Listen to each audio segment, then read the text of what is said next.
Hi, my name's Renu and I'm here with Paul, who's one of the owners at Starworks. I just want to ask you a few questions about you and your role here. Yeah, no problem. Go ahead. Can you give me an insight into what you do at Starworks? My background, I'm an events manager. I run an events company in Wolverhampton. And we found this warehouse last year and we thought it would be an amazing space, an event space, not just a clubbing space. And with a lot of hard work and perseverance, we've got the license and we've got it open. We've ran 3 events here so far, big club events, which have all been really successful. We've done 2,000 people on each one of those. And we've also done a food festival. We've had 2 boxing events here. We've got a German market event for Christmas. We've got a wedding fair. So it's a really multi-functional space, and it's going to be great for Wolverhampton because there's nothing like it here, and it's hopefully going to draw people into the city, which is what we want. What's one of the biggest events that you've had here so far that's been a big success? Probably, for me, the second event we did here, we had Example, which for us, that booking was amazing, and to meet Example for me as well was amazing.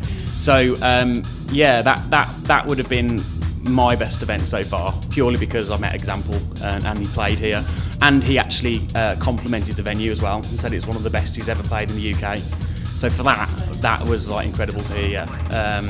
But we've had some great DJs. We've had Blondie here. We've had Low Stepper.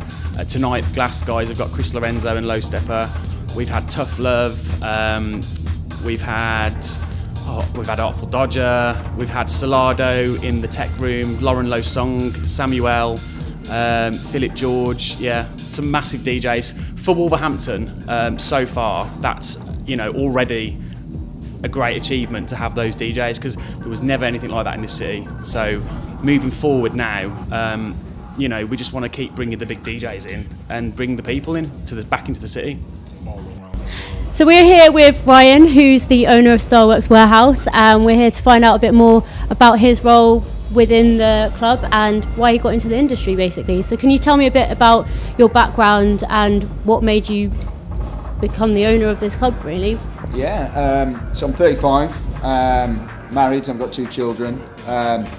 I've been in retail since I was about 18 years old, so my first retail business, selling hot dogs on the market when I was 18 years old. And then I've just progressed my businesses really and grown them. I buy businesses, I start them, I sell them, I move on. But everything really has tended to be in the retail sector. Mostly around markets and then food based, and then I went into restaurants, then I moved into bars, then I moved into clubs, and then obviously this one now is probably not really, I wouldn't class it as a club, I'd class it as an event space, because although today filming obviously it's all DJs, sometimes we've got a food festival in, we've got weddings booked, vintage car fairs, you can think about it, anything you can fit in a large space will make it work. We've got some people getting married, believe it or not, in that little dark room over the far side in a few weeks' time. So yeah. So would you say that's kind of an important part of Starworks then, that it's not just a club, it's kind of something that's going to showcase a lot of different events, really? Yeah. So why Wolverhampton? Why do you think it's important for it to be? I've got another club in Wolverhampton already, so I'm familiar with the area. I've got good relationships with police, local authority. I know the public. I know what their mindset is. I know what they're looking for. It is a difficult area. Commercially, it is struggling, but I do believe if the offer is large enough, you'll get a national pull. We've done a gig with Example where we were selling tickets from all around different countries in Europe. They came from Barcelona, we had some from Dublin. So we believe that this is large enough that even if it's not in the ideal demographic, it'll pull anyway, which it is. Yeah. So why Starworks? Why is it called? What brought about that name? That's the name of it. A lot of people think, why have you come up with that name? But this is the I think it's the 3rd oldest car manufacturing plant in the world, and it's the 1st oldest in the UK. And the cars that were built here were Star cars. So it's the Starworks, as in works factory. But not many people know that. They think it's the name we've come up with. I heard that it was bicycle factory before it then became. Yeah, it was bicycle. Before cars were invented, it was a bike factory. And there's some really fantastic history in here because they, to get the model that they wanted, they did a deal with Mercedes. Could we copy a model of yours? It was all legal and above board. Mercedes then went and took their badge, which was 5-pointed star, said, oh, we'll use that. That wasn't agreed. It went to court, and they made Mercedes change it to the 3.6C today. So that's from this factory, which is it's a pretty big thing, that is.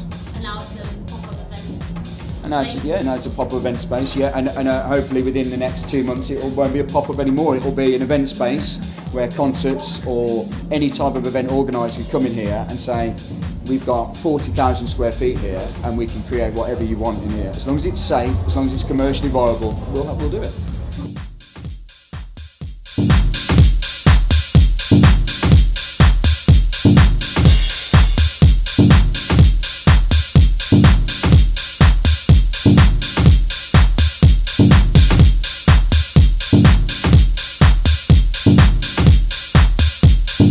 Interconnected.